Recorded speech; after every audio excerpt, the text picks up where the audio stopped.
കേരള ബ്ലാസ്റ്റേഴ്സിൻ്റെ പുത്തൻ വാർത്തയ്ക്കായി ഈ ചാനൽ സബ്സ്ക്രൈബ് ചെയ്യണേ. ഒടുവിൽ കേരള ബ്ലാസ്റ്റേഴ്സിൻ്റെ ആ ഭാഗ്യ താരമെത്തി. ഒരു ദിവസം മുമ്പ് മാത്രം ബ്ലാസ്റ്റേഴ്സുമായി കരാറിലെത്തിയ മുൻ അണ്ടർ-17 ഇന്ത്യൻ നായകൻ ദീപേന്ദ്ര സിംഗ് ആണ് ഡൽഹിക്കെതിരായ ആദ്യ ഗോൾ നേടിയത്. രണ്ടാം പകുതിയുടെ തുടക്കത്തിൽ തന്നെ Blasters coach David James Karan സാഹിക്ക് പകരം ഈ 19-കാരനെ കളത്തിലിറക്കിയത്. കളി തുടങ്ങി 3 മിനിറ്റിനുള്ളിൽ കോച്ച് ജെയിംസിൻ്റെ വിശ്വാസത്തിന് നേഗി ഉഗ്രനൊരു ഗോൾ കൊണ്ട് മറുപടി നൽകി. ജാക്കിച്ചാൻ സിംഗ് കൊടുത്ത കോർണർ കിക്കിൽ മുന്നോട്ട് ഓടിക്കയറി നേഗി കാലുയർത്തി പന്ത് പോസ്റ്റിലേക്ക് അടിച്ചു.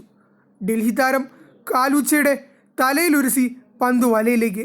ബ്ലാസ്റ്റേഴ്സ് ആരാധകരെ ആവേശം നൽകി ആദ്യ ഗോൾ.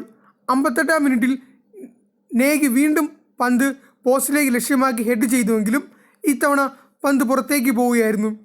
75-ാം മിനിറ്റിൽ താരം വീണ്ടും ബ്ലാസ്റ്റേഴ്സിന് ഭാഗ്യം കൊണ്ടുവന്നു.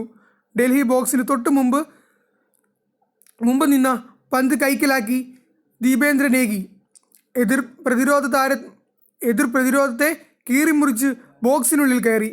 ഉടൻ തന്നെ ഡൽഹി താരം പ്രീതിക് ചൗധരിയുടെ ഫൗൾ. നേഗിയെ ഫൗൾ ചെയ്തതിന് ലഭിച്ച പെനാൽറ്റി ബ്ലാസ്റ്റേഴ്സ് മുന്നേറ്റ താരം ഇയാൻ ഹ്യൂം പോസ്റ്റിലേക്ക് അടിച്ചു കയറ്റി. ഒടുവിൽ മത്സരം അവസാനിക്കുന്നതിന് മുമ്പ് താരത്തിന് അറിയിച്ച അംഗീകാരമെത്തി. Hero of the match.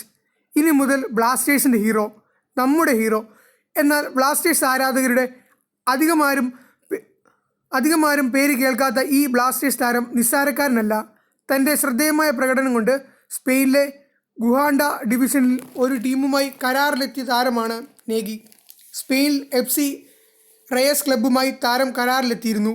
സ്പെയിനിലെ പരിശീലനത്തിനിടയിൽ സ്പാനിഷ് താരം ജൊറാഡ് പീക്കെയുമായി ഇടപെടാനും താരത്തിന് അവസരം ലഭിച്ചിട്ടുണ്ട്. അതുകൊണ്ട് തന്നെ ആരാധകർക്ക് ഉറപ്പിക്കാം, ഈ താരം ഇനിയും ബ്ലാസ്റ്റേഴ്സിലേക്ക് ഭാഗ്യം കൊണ്ടുവരും.